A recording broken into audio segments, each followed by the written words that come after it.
Assalamualaikum warahmatullahi wabarakatuh. Halo anak-anak, di kesempatan kali ini Bapak telah merangkum materi pembelajaran tema 6 Cita-citaku, subtema 1 Aku dan cita-citaku.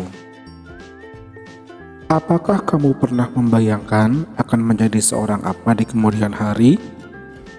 Apakah hal yang kamu bayangkan itu sebuah kegiatan atau sebuah pekerjaan?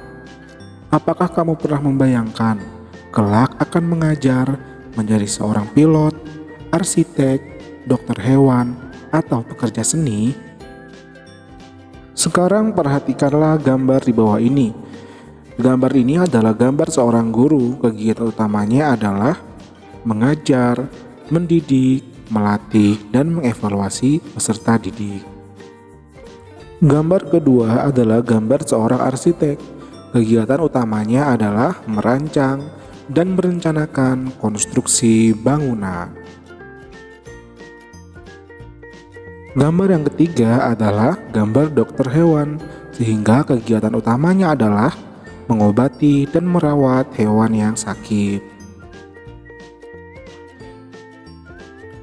Bagaimana denganmu? Kamu pasti mempunyai mimpi dan harapan tentang kegiatan atau pekerjaanmu kelak. Nah, itulah yang dinamakan dengan cita-cita. Nah, sekarang mari kita baca puisi berikut ini dengan judul Cita-citaku. Cita-citaku, anganku melayang ke masa depan. Aku ingin menjadi seorang guru. Guru adalah pejuang ilmu di garis depan. Guru tanpa pamrih, berbagi ilmu. Aku akan berusaha mencapai cita-cita. Tak akan lelah aku mencari ilmu. Tak akan aku berpangku tangan saja demi tercapainya cita-citaku.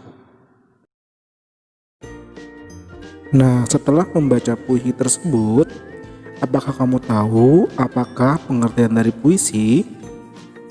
Puisi adalah salah satu jenis karya sastra yang gaya bahasanya sangat ditentukan oleh irama, rima, serta penyusunan lirik dan bait. Mari kita amati puisi tersebut.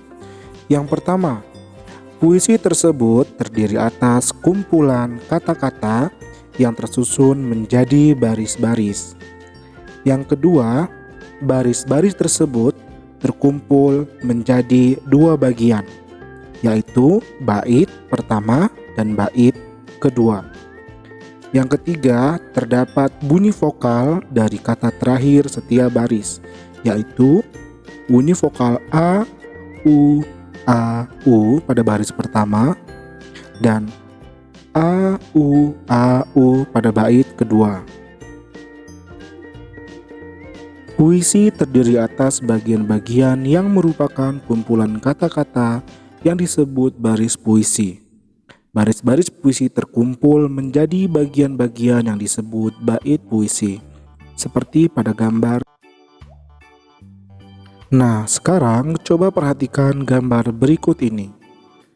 Gambar-gambar tersebut menunjukkan bahwa ada anak-anak ayam dan ada hewan yang sudah dewasa. Artinya, hewan-hewan tersebut mengalami pertumbuhan. Ada tahapan-tahapan yang dilalui oleh hewan itu, dari anak-anak hewan menjadi hewan dewasa. Semua makhluk hidup mengalami pertumbuhan dan perkembangan. Hewan dan manusia mengalami beberapa tahapan pertumbuhan dan perkembangan dalam kehidupannya. Tahapan pertumbuhan dan perkembangan hewan membentuk sebuah siklus hidup atau daur hidup. Hewan yang mengalami perubahan bentuk dalam siklus hidupnya berarti mengalami metamorfosis, sedangkan hewan yang tidak mengalami perubahan bentuk dalam siklus hidupnya berarti tidak mengalami metamorfosis. Di antara hewan, ada yang mengalami metamorfosis. Ada hewan yang mengalami perubahan bentuk pada setiap tahapannya. ada juga yang tidak. Hewan yang mengalami perubahan bentuk pada setiap tahapan pertumbuhan dan perkembangannya dinamakan mengalami metamorfosis sempurna. Sedangkan hewan yang mengalami pertumbuhan bentuk hanya pada beberapa tahap tumbuh kembangnya dinamakan mengalami metamorfosis yang tidak sempurna. Baiklah anak-anak, demikian adalah materi tema 6 subtema 1 Aku dan Cita-Citaku pembelajaran pertama. Semoga bisa dijadikan sebagai bahan belajar di rumah. Wassalamualaikum warahmatullahi wabarakatuh.